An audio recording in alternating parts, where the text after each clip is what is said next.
지금까지 공동의존에 대해서 설명해 주셨는데요. 그러면 이 공동의존을 겪는 사람들도 이를테면 알코올 중독자나 혹은 뭐 다른 도박 중독이나 이런 중독에 빠지시는 분들처럼 회복이 필요한가요? 당연하죠. 왜냐하면 내가 어느 순간에 자기도 모르게 의도치 않게 중독자와 똑같은 심리, 정서, 영적 상태를 가지고 있기 때문에 중독자는 그 무언가에 중독이 돼 있어요. 알코올이든 마약이든 게임이든. 그런데 공동의존자는 거기에 중독이 돼 있어요. 그래서 똑같습니다. 강박적으로 쳐다보는 것도 똑같고요. 그 다음에 계속해서 참아내는 것도 똑같아요. 내가 이번만 참으면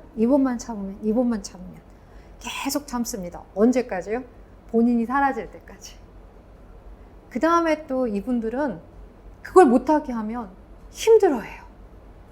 상담실에서 그분 말고요, 본인의 이야기를 좀 해주세요 라고 요청을 하면 계속해서 본인의 이야기를 못 하세요.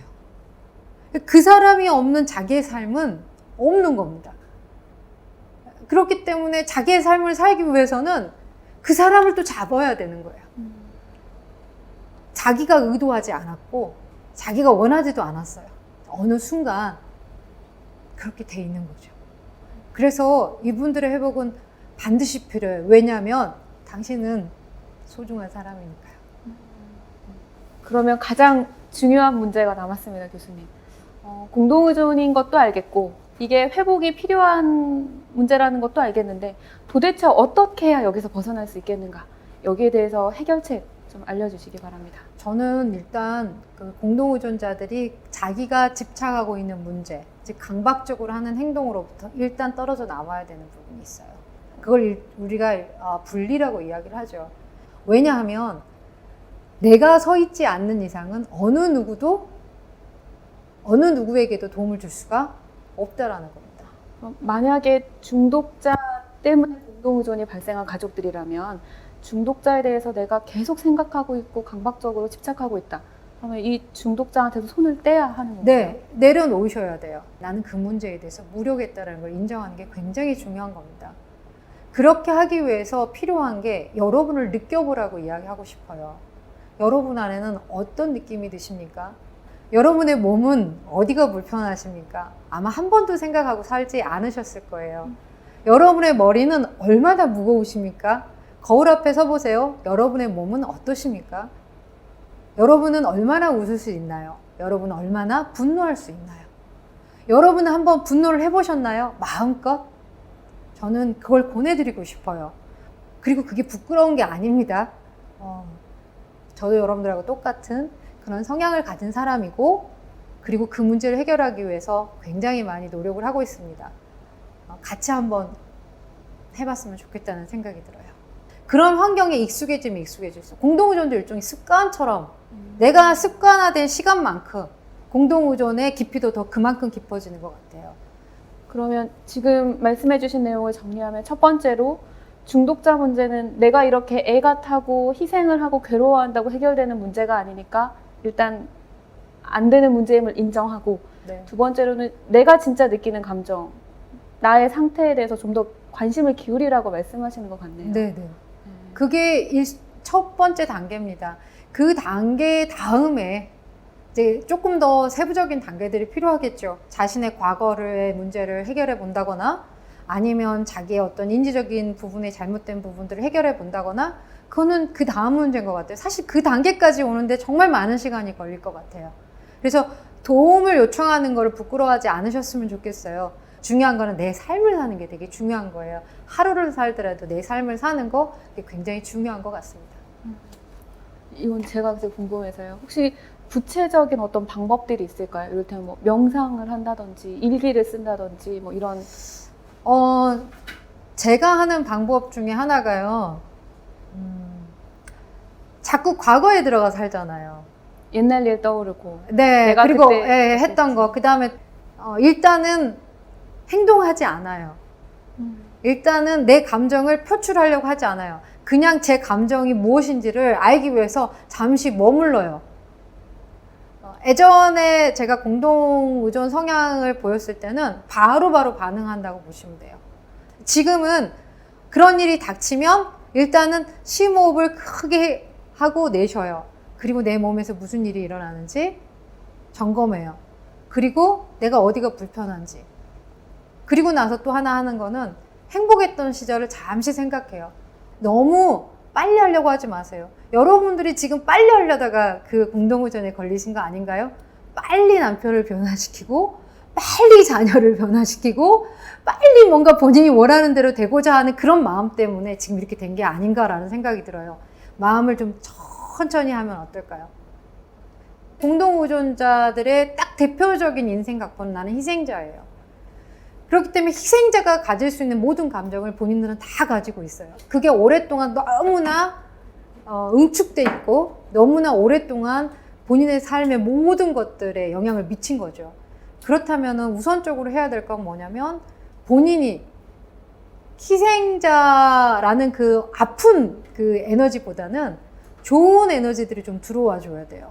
그러니까 이게 일종의 말하면은 자기가 긍정적으로 볼 수 있는 부분들을 계속해서 볼 수 있게끔 해야 되는데 그렇게 하려면은 본인의 혼자 힘으로는 어렵죠.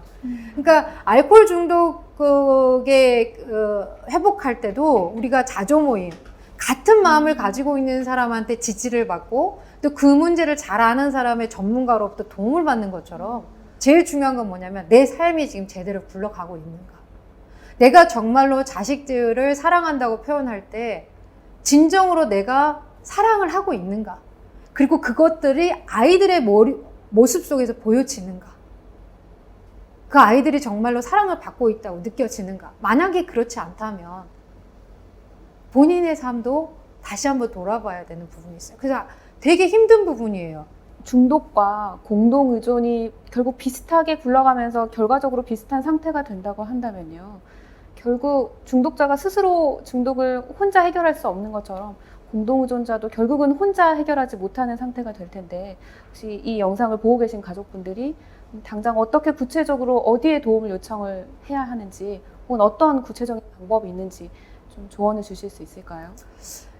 첫 번째는 저는 알아논을 권장해드리고 싶어요. 왜냐하면 그 많은 중독자들도 마찬가지지만 자기의 감정과 생각들이 무엇인지 모르고 지금까지 살아왔거든요. 공동의존자도 마찬가지입니다. 그렇기 때문에 자기에게 뭔가가 이상하고 뭔가가 잘못됐다라는 걸 알지만 그 정확하게 그 무언가가 무엇인지 잘 모른다는 거죠. 알라논에 가서 이야기를 듣다 보면 거기에서 단서들이 나와요. 아, 그거가 나한테도 있었지.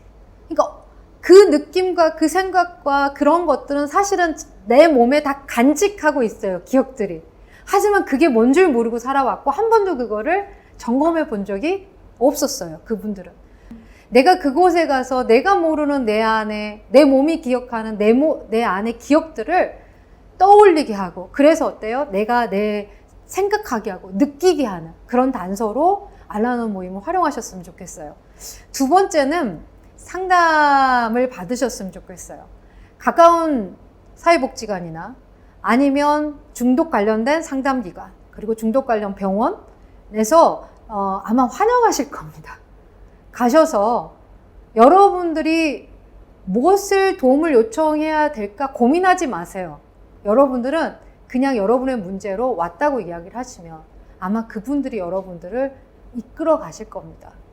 단지 여러분들이 필요한 건 뭐냐면 내가 그렇게 해야겠다라는 결단인 것 같아요. 그게 가장 중요한 것 같습니다. 그 공동의존을 가지신 분들이 자신의 문제가 있는 걸 알지만 여러 가지 이유로 혹은 결단이 되지 않아서 해결을 하지 않는다고 한다면 중독자인 그 분에게는 어떤 영향이 있을 수 있나요? 공동의존자가 공동의존 성향에 대해서 회복이 되지 않았을 때는 최상의 결과는 지금 현재 유지고요. 최악의 결과는 더 악화된다고 볼 수 있습니다. 한 가지 예를 들면 집안에서 이 남편분이 술을 안 드시면은 말을 하지 않으세요.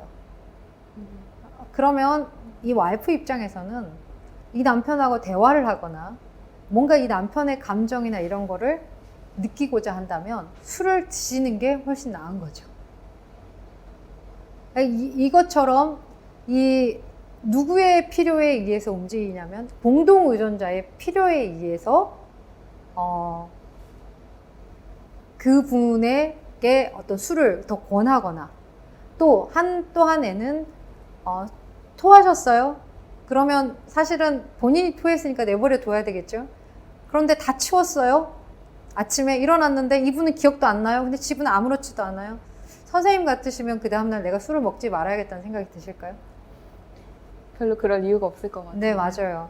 그러니까 내 모든 일들을 옆에서 다 알아서 해주기 때문에 굳이 내가 술을 끊어야겠다는 생각 자체를 할 필요가 없는 거죠. 이게 계속 반복이 되는 거예요. 그러면 그렇기 때문에 나는 술을 더 마셔야 되는 거고요. 그렇죠? 그렇기 때문에 여기는 어때야 됩니까? 더 많이 케어해야 되는 거고요. 더 많이 열심히 해야 되는 거고요. 어떨까요? 점점 더 올라가지 않겠어요, 수위가? 그래서 공동의존이 조장자 역할을 한다? 조력자 역할을 한다? 라고 볼 수도 있는 거죠. 공동의존자가 자신의 문제를 해결하지 않으면 조력자 혹은 조장자 역할을 한다는 말씀은 현재 문제가 더 악화되게 만드는데 일조를 한다. 그렇죠. 그렇지만 공동의존자는 마음의 의도가 악화되려고 하진 않았을 거예요. 좀 더 좋게 만들려고 했을 거예요. 어떤 가족이 술을 먹으면서 나의 상대방이 망가지고 그 사람이 나한테 욕하는 걸 바라지는 않을 거예요. 하지만 결과적으로는 악화되는 거죠. 공동의존자인 가족들의 의도와는 상관없이 상황이 점차 격해지고 더 악화되고 이를테면 중독 문제가 심해지고 하는 결과가 나올 수 있다. 말씀이신 그렇죠. 것 같아요. 보이는 현상에서는 그래요. 사실은 근데 그게 무의식적으로 의도하지 않는 의도치 않게 내가 가지고 있는 어떤 알 수 없는 외로움과 알 수 없는 분노가 그러한 문제를 만들어냈을 거예요. 하지만 그거를 그렇게 생각하실 정도가 된다라는 거는 상당히 본인에 대해서 많이 자각하고 인식하고 내 자신을 수용할 수준이 되셨을 때 아마 제 말이 그게 무슨 말인지 아실 거고요. 지금 눈에 보이는 현상은 서로 간에 주고받는 감정의 골이 더 깊어지면 깊어질수록 결과적으로는 극단적인 결과로 치닫을 수밖에 없다라는 거죠. 그건 어떤 인간관계에서도 다 마찬가지인 것 같아요. 네. 사실 모든 행동에는 이유나 목표나 이런 것들이 있지 않습니까? 공동의존자들의 경우에도 어떤 무의식적인 의도 같은 게 있다고 한다면 도대체 왜 이런 행동들을 하게 되는 겁니까? 공동의존자들은 기본적으로 자기만이 가지고 있는 대본이 있어요. 그러니까 내 남편은 이래야 된다. 내 자녀는 이래야 된다. 나는 이래야 된다. 근데 그 어느 사람이나 다 가지고 있지만 그게 굉장히 강하다는 거예요. 그 틀에 사람을 넣기를 바래요. 그걸 일종의 말하면 통제한다 그러죠. 그래서 그 틀에 넣기 위해서 걱정하고 집착하고 사람을 통제하는 걸 보여요. 그 방법이 세 가지가 있는데 크게요. 하나는 폭력이에요. 그래서 철권 통치라 그러죠. 본인이 왕이 돼서 본인이 알아서 다 조합을 시켜야 돼요. 남편 너는 이걸 해야 되고 자식 너는 이것을 해야 되고 나는 이걸 해야 되고 본인이 가장 많이 알고 있기 때문에 본인이 왕인 거죠. 절대 그렇게 말씀을 안 하실 거예요. 그런데 한번 여러분의 가족과 여러분의 남편께 한번 물어보세요. 내가 어떻게 하고 있는지. 철권 통치를 해요. 내 말이 곧 뭐다? 법이다. 진리다. 예. 두 번째는 뭐냐면 굉장히 우아하게 행동하세요. 속아 넘어가기 쉽습니다.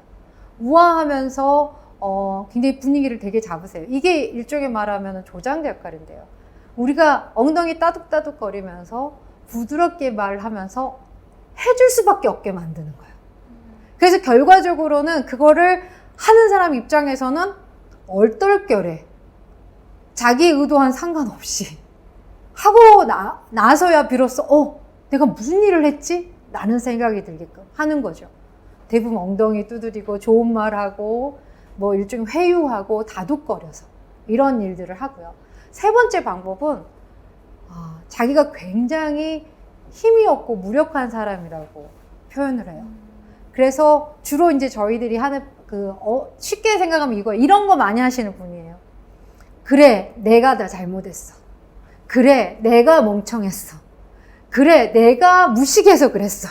하면서 자기를 하면서 학대를 하는 케이스들, 이러한 분들, 자기가 너무너무 무기력한 모습. 그래서 상대방이 저 사람을 안 도와주면은 안 될 것 같은. 그리고 또 하나는 굉장히 약자적인 표현을 해요. 목소리를 아주 작게 하고 아주 힘이 없게 하면서 나는 이걸 좀 필요해요. 그럼 왠지 저 사람이 안 도와주면 안 될 것 같은. 그렇지만 목표는 딱 하나예요. 내가 만든 대본에 그들이 들어와야 되는 거. 네. 그게 공동의존자의 최종 목표예요. 이걸 보고 계시는 분들 어떠셨는지 모르겠네요. 삶이 너무 무겁고 내가 짊어지고 있는 짐이 너무 힘들지 않으신지 모르겠어요. 그런 문제가 중독자 때문에 생기는 문제이기도 하지만 동시에 내 내면의 문제이고 이것들을 고치지 않으면 이 현재 상황이 더 좋아질 수 없다는 것도 우리가 분명히 배웠습니다. 이번 동영상을 보시면서 도움을 좀 받으셨으면 좋겠다. 그리고 좀 힘내시라는 말씀 드리고 싶고요. 교수님께도 격려의 한마디 부탁드립니다. 네, 지금까지 굉장히 무거운 이야기를 했고요. 잘못 생각하시면 그럼 공동의존자는 미친 사람인가? 문제가 있는가? 라고 생각하실 수도 있습니다. 아니요. 공동의존자는 환경이, 상황이 그렇게 여러분이 그렇게 갈 수밖에 없게끔 만들었을 뿐이에요. 하지만 거기서 나올 수 있는 사람은 자기 자신밖에 없다는 거죠.